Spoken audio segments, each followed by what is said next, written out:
Welcome to Excaliverse Scale of the Universe, an augmented reality app that enables people to explore space in a new, fun way.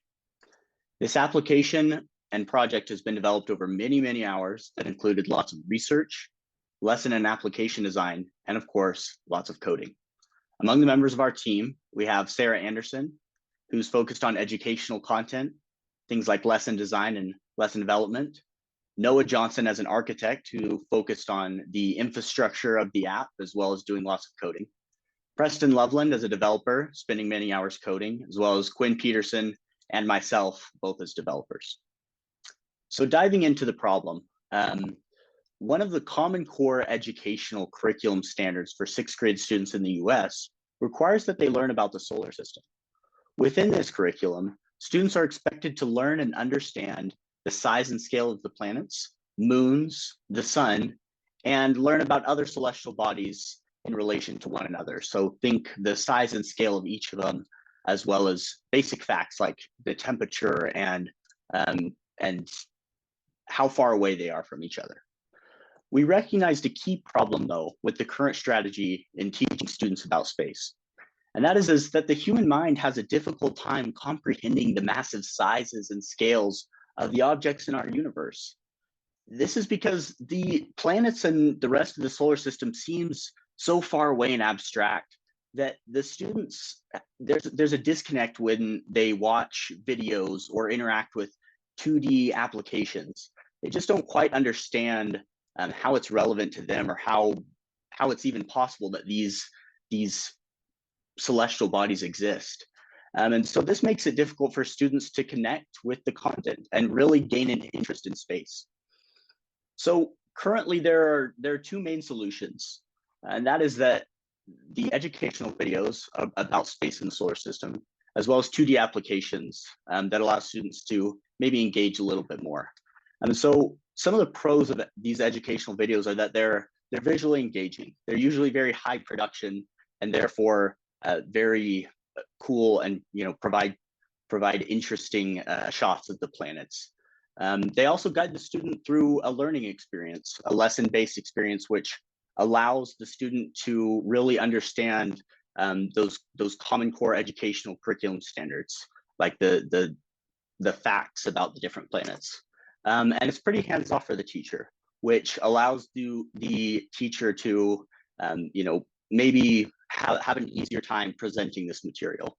Unfortunately, these videos don't allow the student any free play. And so if they're interested in a specific topic or planet, then they're not able to really kind of attack that topic. They have to stick with the video. And it's also hard to gauge how engaged the students are with these videos, because they're just watching them. There's no quizzes or interactive content. The other main solution in this space is 2D applications. These are a lot more interactive than the videos, which is good. It allows the students to really play with and use their hands when they're discovering space. And it also allows the students to explore the specific topics that they're interested in, unlike the videos where they have to sit there and watch whatever the lesson brings them through. Unfortunately, with these 2D applications, the novelty can wear off very quickly, because they are used to using apps in their everyday life. And this application is just like all the other ones. And so after a few minutes, it may become boring. The students become disinterested. There's also little guidance in these apps. Mostly they're free play content. And so even though students are allowed to explore what's interesting to them, many times we find that the students aren't actually achieving those Common Core standards that they're required to understand. And so they also have to sit at a desk when they use these apps. There's no physical movement. They're sitting there looking at a screen, and this can also become boring for them, or make them lose interest quickly. Thank you, Joe. So our approach with these things in mind is we wanted to create an augmented reality or AR application that would increase the learning about the scale of the universe. It would also increase enjoyment throughout the learning process, and it would increase the interest in future learning about the universe. The AR aspect of the application would allow students to interact with the objects that they're learning about to increase these key user outcomes that we were looking for. So some of the design features that we developed were, initially this was built for iPhones and iPads. This is because the schools that we talked to, they generally had access to iPads in the classroom or in the school that they could use. The AR models are scaled relative to one another so that they can see the comparison inside of their own environment. The lessons are added through a REST API, which would allow us to add in more lessons or tweak them on the fly. In the future, this could also lead to a teacher portal where they could create their own lessons. The built-in lesson plans that we've created already were all aligned to Common Core standards for the 6th grade, though this would apply to any grade level above and some below as well, but the 6th grade with Common Core is when astronomy is focused on. And finally, the information and all the 3D object models that we used were sourced from NASA so that we would have maximum accuracy in the information and the models. To look at the app, we had two main sections. The first was the experience section. Now this was meant to be guided learning, as we would create structured lesson plans that would guide students through the learning process. So for example here, as they would explore the solar system and all of the planets and the sun therein. The second part of the application was the explore section. And this is more unstructured learning, where we had an encyclopedia of all the models that we used, along with some information about them and an ability to open them by themselves in an AR experience. Through this structured and unstructured learning, we hoped that it would drive more attention and the other key user outcomes, as well as take the best of all of the related works that we could see.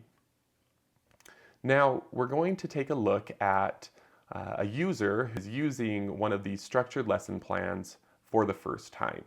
And they will walk through and experience what it would be like to do one of these lessons inside of Excaliverse.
In order to assess the effectiveness of our design on achieving our desired outcomes, we conducted 2 rounds of user testing. Our first round was with anyone that we could find to get a general baseline for how close we were and to find any issues. We ended up with 36 total respondents, ranging in age from about 8 to about 58. After receiving their feedback, we made a couple changes, fixed some bugs, and then we were ready for our second round of user testing, which we did in schools with 3 classes of 6th grade students for a total of 69 students tested. Obviously, this couldn't be first because we were already disrupting class time and didn't want bugs to disrupt it further. In both rounds, users took a pre-experience survey, then went through a lesson plan on the app. For our first round, they used a whole solar system lesson, but for the second round, due to time constraints, they only did the inner planets lesson. Afterwards, they each took a post-experience survey. Surveys were simplified drastically for in-school testing, given that the children were still fairly young, around 11 or 12 years old. But for both rounds, each user was asked to rate their happiness, boredom, and interest in astronomy on a 5-point scale. We used emojis on the surveys for the 6th graders to make it a little easier for them to understand. We also asked knowledge questions before and after to see, did they know these things already? And if not, did they learn something from the app, or did they not learn anything from the app? Here is what our surveys looked like for our 6th grade testing. You can see the emojis, you can see those knowledge questions. And again, they were just asked these things before and after to compare, did it make any difference? Here are some photos from our actual in-school testing, and these are 4 of the 6th grade students that we tested. You can see them using the app, and you can see in the app are 3D models of the planets in their own school environment. As you can see in the image on the left, a lot of them played around with these objects, trying to hold them or squish them or do other funny things. I think they had a good time based on my observations, but I will let Quinn take over and let us know what the data actually says. So this graph is the collection of the averages of knowledge-based questions for each of the individual classes, as well as the aggregate for all 3 classes.